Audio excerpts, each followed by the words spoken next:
Hello students, welcome to the maths class. Now our new point is perpendicular lines. So what is a perpendicular lines? So angle between two lines. So lines means what? तो line क्या होती है? Endless होती है, जिसको हम major नहीं कर सकते हैं.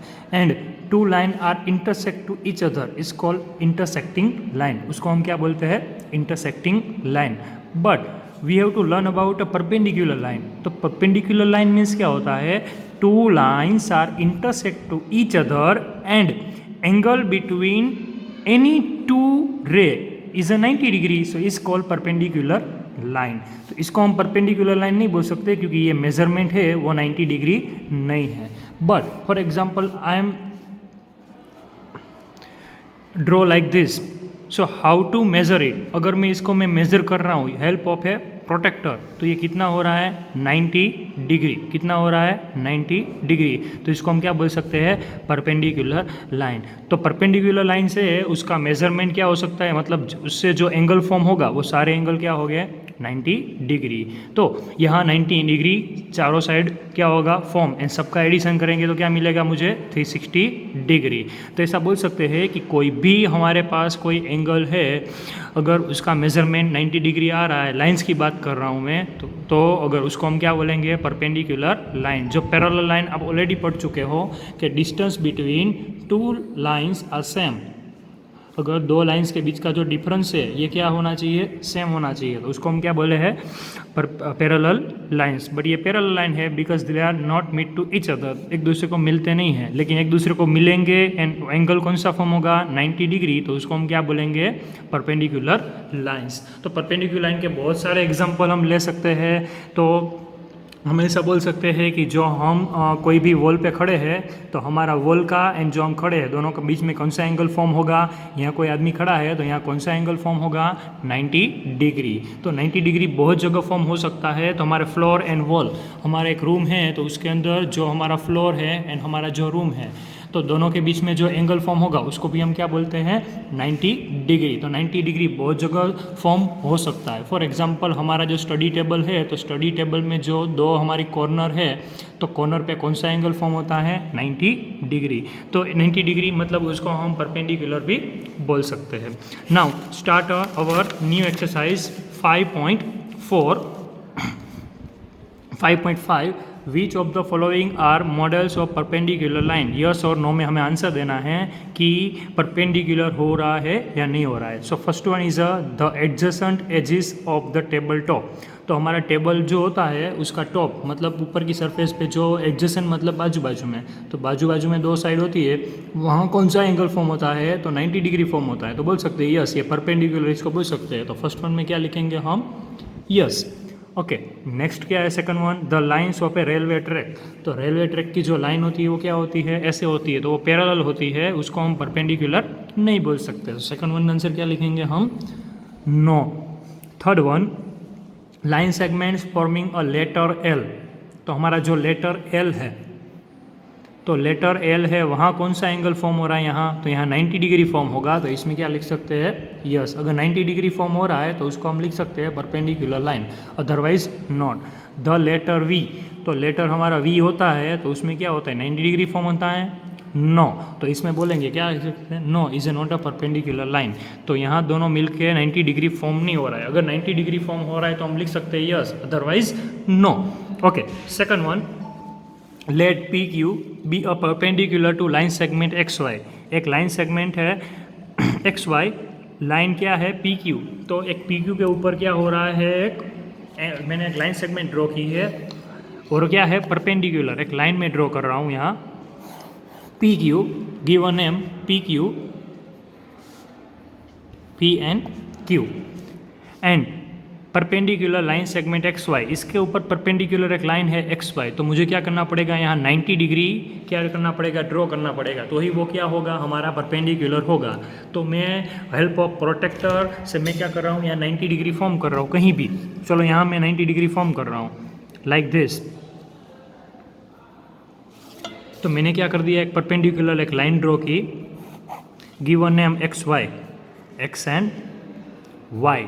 Now what we have to do? X Y intersect and point A, X Y intersect कहाँ कर रहा है, पॉइंट ए पे, give a name A.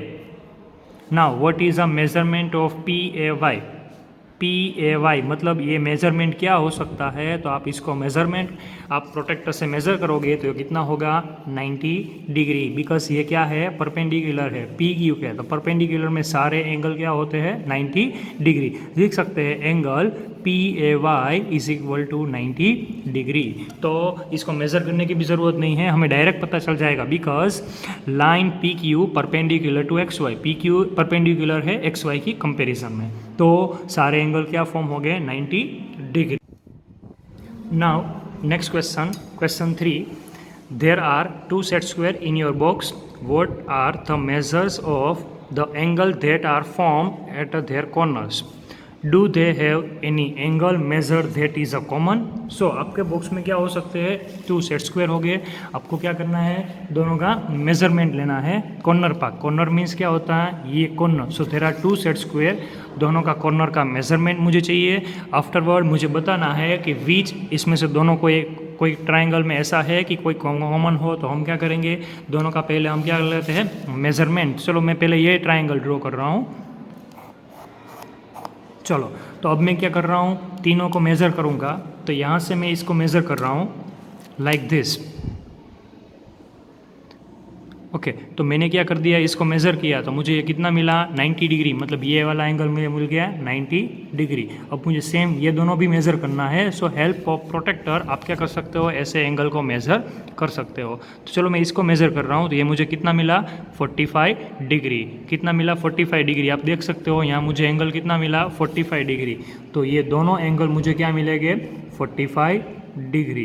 Same जो हमारे पास टू सेट स्क्वायर में दूसरे सेट स्क्वायर की बात कर रहा हूँ, तो इसमें भी मुझे एंगल मेज़र करना है, तो चलो मैं वो भी एंगल ड्रॉ कर लेता हूँ पहले triangle and measure each one. तो मैं ये वाला एंगल कौन सा होगा 90 डिग्री, ये 90 डिग्री कैसे मिला, आप प्रोटेक्टर की हेल्प से मुझे ये एंगल मेज़र कर सकते हो। आफ्टरवर्ड मैं क्या कर रहा हूँ, ये एंगल को मेज़र कर रहा हूँ, तो ये कितना होगा 60 डिग्री, कितना होगा 60 डिग्री, एंड ये कितना होगा 30 डिग्री। तो मैंने क्या कर दिया है, कॉर्नर पे जो एंगल थे उसको मेजर कर दिए। Now what we have to do, we have to identify is there any common angle, तो यस लिख सकते हैं common, and common is a 90 degree, दोनों में कॉमन क्या है 90 डिग्री, कॉमन कौन सा है 90 डिग्री, तो ये क्या हो गया हमारा आंसर। नाउ नेक्स्ट वन, जो question number 4, study the diagram, the line L is a perpendicular to M, तो लाइन एल है वो परपेंडिकुलर किसके है, एम के परपेंडिकुलर है। Now what we have to do, here some question is given, so first question is C E and E G same, C E and E G same है, मुझे ऐसा पूछा है, तो सी ई एंड ई जी है कहाँ, तो पहले देख लेते हैं, ये हमारा क्या है सी ई, ये हमारा क्या है ई जी, तो चलो पहले सी ई क्या है हम देख लेते हैं, तो सी ई, तो C से E जाने के लिए कितनी बार मुझे जंप करना पड़ेगा 1 एंड 2, मतलब कितना है 2 यूनिट।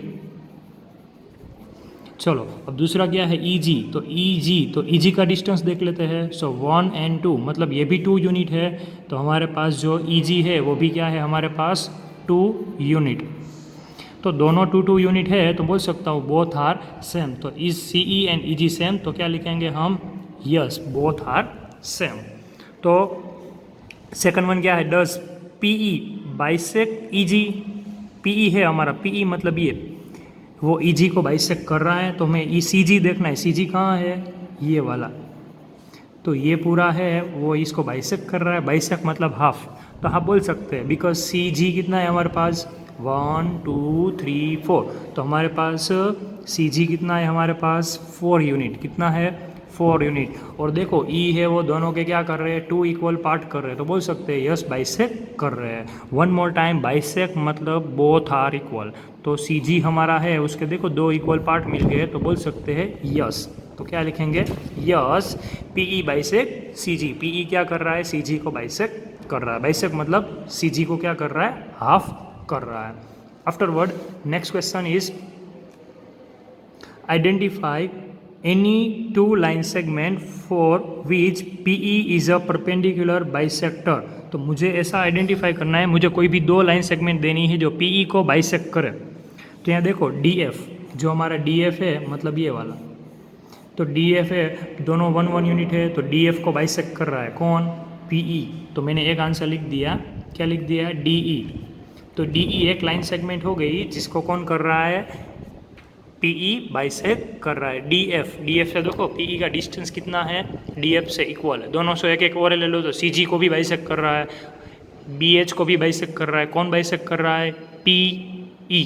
तो पी ई है वो बी एच को भी बाइसेक्ट कर रहा है। अब सोचो मैंने ऐसा बोला कि बी एफ, तो बी एफ को भी बाइसेक्ट कर रहा है? नो, बिकॉज देखो हमारे ये साइड हमारा डिस्टेंस क्या है? मोर है। बाइसेक्ट मतलब बोथ साइड इक्वल, तो यहाँ इक्वल है तो बोल सकता हूँ डी ई डी एफ है वो बाइसेक्ट कर रहा है, सी जी भी बाइसेक्ट कर रहा है, ई बी एच भी बाइसेक्ट कर रहा है, एंड ए एच, तो ए एच बाइसेक्ट कर रहा है देखो, तो नहीं ए एच बाइसेक्ट नहीं कर रहा है, तो बोल सकते हैं और एक लिख सकते हैं, क्या लिखेंगे? B H. तो बी एच भी क्या होगा हमारा आंसर? तो बी एच को भी बाइसेक्ट कर रहा है। अब बी एच है तो बी एच हमारा इतना बड़ा है, तो यहाँ जाने के लिए तो कितनी बार जंप करना पड़ेगा? 1 2 3। यहाँ से भी देखो 1 2 3 मीन्स यूनिट सेम है, तो बोल सकते हैं यस। तो ये क्या हो जाएगा हमारा answer. Now our next topic is, उसके बाद true false. Are this true? तो मुझे बताना है कि ट्रू है या फॉल्स है। सो हमारा क्वेश्चन क्या है कि first one, A C is a bigger than F G, A C is a greater than, A C is a greater than F G, ऐसा क्वेश्चन पूछा है। ए सी मतलब क्या है हमारा? ये है ए सी। तो ए सी हमारे पास कितना है? 2 यूनिट है। एंड एफ जी देखते हैं तो एफ जी हमारे पास कितना है? 1 यूनिट जितना है। तो बोल सकते हैं यस ए सी बड़ा है, किसकी कंपेयर में? एफ जी की कंपेयर में, क्योंकि ये कितना है हमारे पास? 2 यूनिट है, और ये कितना है? 1 यूनिट। तो फर्स्ट वन का आंसर क्या लिखेंगे हम? यस। अगर ट्रू है तो यस लिखेंगे, फॉल्स है तो नो लिखेंगे। Now C D and G H same, C D and G H, देखो सी डी कहाँ है? ये है हमारे पास C D, and G H कहाँ है? ये, तो ये दोनों सेम हैं, तो बोल सकते हैं कि ये दोनों सेम है, यस। दोनों 1 1 यूनिटी है, तो बोल सकते हैं यस। तो सेकंड वन का आंसर हम क्या लिखेंगे? यस। थर्ड क्वेश्चन क्या है? B H and E H same, B C and E H, B C and E H पहले लिख देते हैं। B C is a less than E H, तो पहले बी सी देखो, बी सी कहाँ है हमारे पास? तो पहले चलो अच्छे से पहले इरेज कर देता हूँ। तो बी सी कहाँ है हमारे पास? ये है बी सी, मीन्स 1 यूनिट जितना है ये। एंड ई एच कहाँ है हमारे पास? ये। तो ई एच तो ग्रेटर ही दिख रहा है, क्योंकि ई एच कितना है? 3 यूनिट है। कितना? 3 यूनिट, 1 2 3।